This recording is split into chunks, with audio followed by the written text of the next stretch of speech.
Hi friends, പത്തരമാറ്റിൽ വരാനിരിക്കുന്ന ഒരു അടിപൊളി എപ്പിസോഡിൻ്റെ വിശേഷങ്ങളുമായിട്ടാണ് ഇന്നത്തെ വീഡിയോ എത്തിയിരിക്കുന്നത്.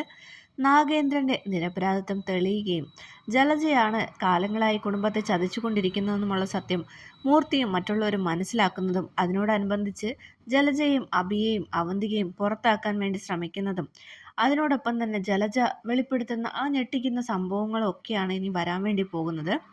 അതിൻ്റെ തുടക്കത്തിൽ തന്നെ ആദർശ് പഴയ സ്വർണ്ണപ്പണിക്കാരനെ കണ്ടിട്ട് അതായത് ദേവരാജൻ എന്ന് പറയുന്ന പഴയ സ്വർണ്ണപ്പണിക്കാരനെ കണ്ടിട്ട് ജലജയാണ് ആ ഒരു ജർമ്മൻ ആഭരണത്തിൻ്റെ ഡ്യൂപ്ലിക്കേറ്റ് ഉണ്ടാക്കിയത് എന്നുള്ള കാര്യം തിരിച്ചറിയുകയും ഈ ഒരു കാര്യം മൂർത്തിയോട് പറയുകയും ചെയ്യുന്നുണ്ട്. എന്നാൽ മൂർത്തി അത് ആദ്യം അംഗീകരിക്കാൻ ശ്രമിക്കുന്നില്ല. അതായത് ഇതിപ്പോൾ നാഗേന്ദ്രൻ്റെ ഒരു പുതിയ കളിയാണെന്നും അങ്ങനെയാണെങ്കിൽ എന്തുകൊണ്ട് അവൻ അത് ആദ്യമേ പറഞ്ഞില്ല എന്നും ചോദിക്കുമ്പോൾ മുത്തശ്ശൻ്റെ ദേഷ്യം കാരണം, അല്ലെങ്കിൽ ഒരു കാര്യം കേൾക്കാൻ കൂട്ടാക്കാത്തത് കൊണ്ടാണ് ആ ഒരു കാര്യം അന്ന് പറയാൻ സാധിക്കാതെ പോയതെന്നും ഇതാണ് സത്യമെന്നും ദേവരാജൻ അങ്കിള് ഒരിക്കലും കള്ളം പറയില്ല, അദ്ദേഹത്തെ വേണമെങ്കിൽ ഞാൻ മുന്നിൽ കൊണ്ടുവന്ന് നിർത്തി പറയിക്കാം എന്ന് പറയുകയാണ്. അതോടെ മൂർത്തി മുത്തശ്ശന് മനസ്സിലാവുകയാണ് ജലജയാണ് ആ ഒരു അന്ന് നാഗേന്ദ്രനെയും അതുപോലെ മൂർത്തീസ് ജ്വല്ലറിനെയും ചതിച്ചതെന്നുള്ള കാര്യം മനസ്സിലാക്കുകയാണ്. പക്ഷേ അതൊന്നുമല്ല യഥാർത്ഥത്തിൽ നാഗേന്ദ്രനെ കുടുംബത്തിൽ നിന്നും പുറത്താക്കാനുണ്ടായ കാരണമെന്ന് എനിക്കറിയാമെന്ന് ആദർശ് പറയുന്നു. ഇത് കേട്ട് മൂർത്തി ഞെട്ടുന്നുണ്ട്. ഈ ഒരു തെറ്റിൻ്റെ പേരിൽ വേണമെങ്കിൽ മൂർത്തീസ് ജ്വല്ലറിയിൽ നിന്ന് നാഗേന്ദ്രനെ പുറത്താക്കാം, പക്ഷേ തറവാട്ടിൽ നിന്നും പുറത്താക്കിയെങ്കിൽ അതിന് വ്യക്തമായൊരു കാരണമുണ്ട്, അത് ഞാൻ കണ്ടുപിടിച്ച് കഴിഞ്ഞുവെന്ന് ആദർശ് പറയുകയാണ്. തുടർന്ന് ജലജയെ വിളിച്ച് ഈ കാര്യങ്ങളെപ്പറ്റി മൂർത്തി ചോദിക്കുമ്പോൾ ഒരു ഗത്യന്തരവും ഇല്ലാതെ, അതായത് എല്ലാ തെളിവുകളോടും കൂടി തന്നെയാണ് ആദർശ് ഈ ഒരു കാര്യം തെളിയിക്കാൻ ശ്രമിക്കുന്നത്. അതോടുകൂടി നിക്കക്കള്ളിയില്ലാതെ എല്ലാ കാര്യങ്ങളും തുറന്നു പറയേണ്ടി വരികയാണ് ജലജയ്ക്ക്. അപ്പോഴാണ് എല്ലാവർക്കും മനസ്സിലാകുന്നത് യഥാർത്ഥത്തിൽ നാഗേന്ദ്രൻ കമ്പനിയെ ഉയർത്താൻ മാത്രമേ ശ്രമിച്ചിട്ടുള്ളെന്നും സ്വന്തം ഭർത്താവിനെ ചതിച്ചത് ജലജയാണെന്നും ഉള്ള കാര്യം.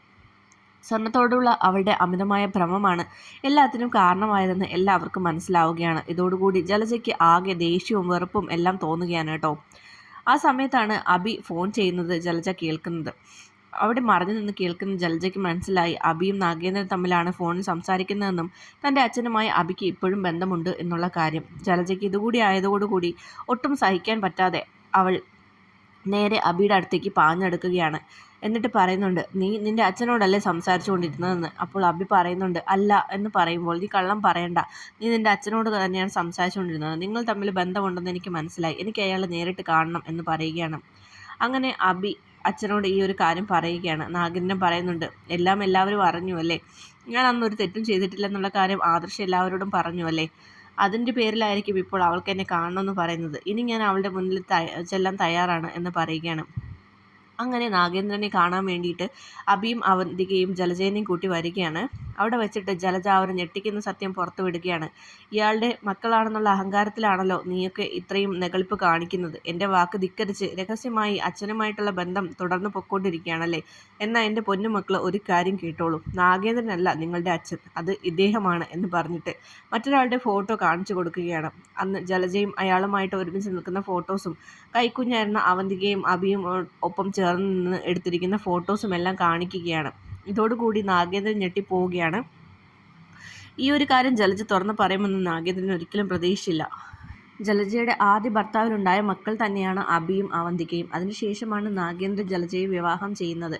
ആ സമയത്ത് അവന്തികയെ പ്രഗ്നൻ്റ് ആയിരുന്നു ജലജ. അതിനുശേഷമാണ് നാഗേന്ദ്രൻ അവളുടെ ജീവിതത്തിലേക്ക് കടന്നു വരുന്നത്. ഈ സത്യങ്ങളെല്ലാം ജലജ അവിടെ തുറന്നടിക്കുകയാണ്. ഇതോടുകൂടി ഈ കാര്യങ്ങളെല്ലാം തങ്ങളോട് മറച്ചു വെച്ച അച്ഛനോട് അവർക്ക് വെറുപ്പാവുകയാണ്. അങ്ങനെ ആ ഒരു കമ്പനിയിലെ ഒരു അവകാശവും തങ്ങൾക്ക് കിട്ടില്ലെന്നും അനന്തപുര തറവാട്ടിൽ നിന്നും തങ്ങളെയും അമ്മയും പുറത്താക്കാൻ വേണ്ടിയിട്ടുള്ള നാടകമാണ് അച്ഛൻ ഇത്രയും ദിവസം കളിച്ചുകൊണ്ടിരുന്നതെന്നും അല്ലാതെ തങ്ങളോടുള്ള സ്നേഹം കൊണ്ടല്ല എന്നുമുള്ള കാര്യം അബിയും അവന്തികയും തിരിച്ചറിയുകയാണ്. ഇനി നാഗേന്ദ്രനുമായി തങ്ങൾക്ക് ബന്ധമുണ്ടായിരുന്നു എന്നുള്ള കാര്യം മൂർത്തി മുത്തശ്ശൻ അറിയുകയാണെങ്കിൽ കുടുംബത്തോട് തങ്ങളെ പുറത്താക്കുമെന്നുള്ള കാര്യവും അബിയും അവന്തികയും തിരിച്ചറിയുന്നു. അതുതന്നെയായിരുന്നു നാഗേന്ദ്രനും വേണ്ടിയിരുന്നത്. ജലജ തന്നെ ചതിച്ചതിന് പകരമായി ജലജയും മക്കളെയും ആ വീട്ടിൽ നിന്നും പുറത്താക്കുക, അതായിരുന്നു നാഗേന്ദ്രൻ്റെ ഉദ്ദേശം. ഈ ഒരു കാര്യം തിരിച്ചറിഞ്ഞ ജലജയ്ക്ക് ഇനി എന്ത് ചെയ്യണമെന്നറിയാതെ ഒരവസ്ഥയിലാണ് നിൽക്കുന്നത്. ആ സമയത്ത് ജലജ വീട്ടിലേക്ക് തിരിച്ചു പോകാമെന്ന് പറയുമ്പോൾ നാഗേന്ദ്രൻ പറയുന്നുണ്ട്, അനന്തമൂർത്തിയുടെ തറവാട്ടിൽ നിനക്കിനി അധികം ദിവസങ്ങളില്ല എന്ന് പറയുകയാണ്. ജലജ പറയുന്നുണ്ട്, എന്തൊക്കെ പറഞ്ഞാലും അത് എൻ്റെ അച്ഛനും അമ്മയുമാണ്, അവർക്ക് എന്നെ അങ്ങനെ പുറത്താക്കാൻ സാധിക്കില്ല. അങ്ങനെയാണെങ്കിൽ എത്രയോ തെറ്റുകൾ ഞങ്ങൾ ചെയ്തു, അപ്പോഴൊന്നും അവരെ ഞങ്ങളെ പുറത്താക്കിയിട്ടില്ലല്ലോ, അതുകൊണ്ട് ഈ ഒരു കാര്യത്തിനും നിങ്ങൾക്ക് വേണ്ടി നിങ്ങളുടെ പേരും പറഞ്ഞ് ഞങ്ങളെ പുറത്താക്കുകയൊന്നുമില്ല എന്ന് പറയുകയാണ്. ആ സമയത്ത് നാഗേന്ദ്രൻ പറയുന്നുണ്ട്, അത് നമുക്ക് കണ്ടറിയാം. അത് മാത്രമല്ല, നീ വിശ്വസിക്കുന്ന നിന്റെ മരുമകൾ നവ്യ ഉണ്ടല്ലോ, യഥാർത്ഥത്തിൽ നവ്യ നിങ്ങളുടെ സൈഡല്ല. അബിയാണ് ചന്തുമോളുടെ അച്ഛൻ എന്നുള്ള കാര്യം നവ്യയ്ക്ക് അറിയാം. എല്ലാം അറിഞ്ഞുകൊണ്ട് തന്നെയാണ് അവൾ നിങ്ങളുടെ കൂടെ നിൽക്കുന്നത്. കുടുംബത്തിൻ്റെ അടിവേരറുക്കാൻ വേണ്ടിയിട്ട് തന്നെയാണ്, നിന്റെ മോൻ്റെ അടിവേരറുക്കാൻ തന്നെയാണ് അവൾ അങ്ങനെ അഭിനയിക്കുന്നത്. അതും നിനക്ക് വൈകാതെ മനസ്സിലായിക്കോളും എന്ന് പറയുകയാണ്. ജലജ പറയുന്നുണ്ട്, നമ്മളെ എല്ലാവരും തമ്മിൽ തെറ്റിക്കാനാണ് ഇയാൾ ഇങ്ങനെയെല്ലാം പറയുന്നത്. ഇതൊന്നും ചെവി കൊടുക്കണ്ട എന്ന് പറഞ്ഞിട്ട് മക്കളെയും വിളിച്ച് അവിടെ നിന്നും പോവുകയാണ്.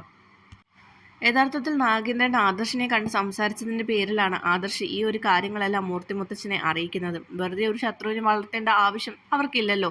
രണ്ട് കമ്പനികളും ഒന്നായിട്ട് മുന്നോട്ട് പോകാമെന്നുള്ളൊരു ആശയവും നാഗേന്ദ്രൻ മുന്നോട്ട് വയ്ക്കുന്നുണ്ട്. ആദർശിന് അതിനോട് വലിയ താല്പര്യമൊന്നും ഇല്ലെങ്കിലും ഇനി ശത്രുക്കളായി തുടരേണ്ട കാര്യമില്ല എന്ന് അവർ തമ്മിൽ ഒരു ധാരണ എത്തുന്നു. ജലജ തിരിച്ച് വീട്ടിലെത്തുമ്പോൾ മൂർത്തി ചോദിക്കുന്നുണ്ട്, നീ എങ്ങോട്ടേക്കാണ് പോയതെന്ന്. ആ സമയത്ത് പറയുന്നുണ്ട്, ഞാൻ നാഗേന്ദ്രനെ കാണാൻ വേണ്ടിയിട്ടാണ് പോയത്. എല്ലാ സത്യങ്ങളും ഞാൻ എൻ്റെ മക്കളോട് പറഞ്ഞു കഴിഞ്ഞു. അയാളെ ഇപ്പോഴും അച്ഛനായിട്ടാണ് അവരെല്ലാം കരുതുന്നത്. അവരുടെ കൂടെ നിൽക്കാൻ വേണ്ടിയിട്ട് അയാൾ അവരെ സ്വാധീനിക്കുന്നുണ്ടായിരുന്നു. അത് തകർക്കാൻ വേണ്ടിയിട്ട് തന്നെയാണ് ഞാൻ പോയത്.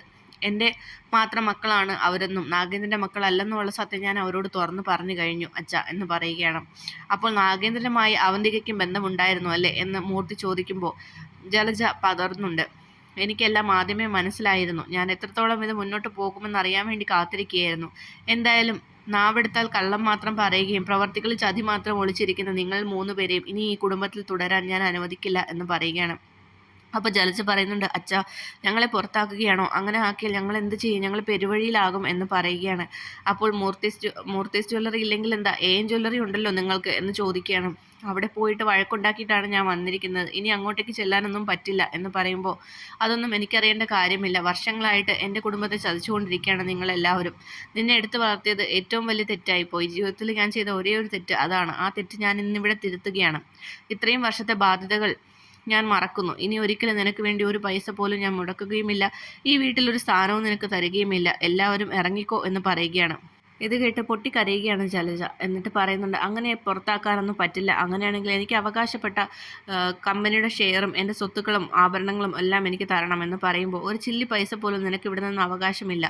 നീ ലീഗലി ഞാൻ ദത്തെടുത്തിട്ടുള്ള കുട്ടിയല്ല, എടുത്ത് വളർത്തിയെന്നേ ഉള്ളൂ. അത് ഒരു രേഖകളിലും ചേർത്തിട്ടില്ല. അതുകൊണ്ട് തന്നെ നിനക്ക് ഇവിടുത്തെ സ്വത്തിലൊന്നും ഒരു അവകാശവും ഇല്ലെന്ന് പറയുകയാണ്. അവന്തിക ആകെ തകർന്നു പോയിരിക്കുകയാണ് കേട്ടോ. അച്ഛനും പോയി, അമ്മയും പോയി, ഇപ്പോൾ സ്വത്തുക്കളും എല്ലാം പോവുകയാണ്. അനിയൻ തനിക്ക് നഷ്ടപ്പെടുമെന്ന് മനസ്സിലായപ്പോൾ അവന്തിക പൊട്ടിക്കരഞ്ഞുകൊണ്ട് മുത്തശ്ശ എന്ന് പറഞ്ഞ് മുത്തശ്ശൻ്റെ കാലിൽ വീഴുകയാണ്. അപ്പോൾ മുത്തശ്ശൻ പറയുന്നുണ്ട്, ആരൊക്കെ ഞാൻ തള്ളിപ്പറഞ്ഞാലും നിന്നെ ഞാൻ ചേർത്ത് നിർത്തുമായിരുന്നു. നിൻ്റെ മനസ്സിന് മാറ്റമുണ്ടെന്ന് കരുതി ഞാനും വിശ്വസിച്ചിരുന്നു. പക്ഷേ നീ ഇത്രയും നാൾ ചാരപ്രവൃത്തിയാണ് ചെയ്തുകൊണ്ടിരുന്നെന്നും ആ നാഗേന്ദ്രൻ്റെ നിർദ്ദേശപ്രകാരമാണ് നീ അയർലൻഡിൽ നിന്നും ഇങ്ങോട്ടേക്ക് വന്നതെന്നും തിരിച്ചറിഞ്ഞതോടുകൂടി എനിക്ക് ഏറ്റവും വെറുപ്പ് നിന്നോടാണ്. അതുകൊണ്ട് ഈ കണ്ണീരിനൊന്നും ഇനി എൻ്റെ മനസ്സ് മാറ്റാൻ പറ്റില്ല. എത്രയും വേഗം ഇവിടെ നിന്ന് ഇറങ്ങിക്കോ എന്ന് പറയുകയാണ്. അങ്ങനെ 3 പേരെയും അവിടെ നിന്നും പുറത്താക്കി അനന്തപുരി തറവാട്ടിൽ വീണ്ടും പഴയ പ്രതാപവും സന്തോഷവും എല്ലാം തിരിച്ചു വരികയാണ്. കമ്പനി പഴയ രീതിയിൽ തന്നെ ഒന്നാമതായി മുന്നോട്ട് പോവുകയും ചെയ്യുന്നു. അങ്ങനെ ഒരു അടിപൊളി എപ്പിസോഡാണ് ഇനി വരാൻ വേണ്ടി പോകുന്നത്. പത്രമാരിൻ്റെ ഏറ്റവും പുതിയ വിശേഷങ്ങൾക്കായിട്ട് ചാനൽ സബ്സ്ക്രൈബ് ചെയ്യുമോ. മറ്റൊരു വീഡിയോ നമുക്ക് വീണ്ടും കാണാം. അതുവരേക്കും ടേക്ക് കെയർ, ബൈ.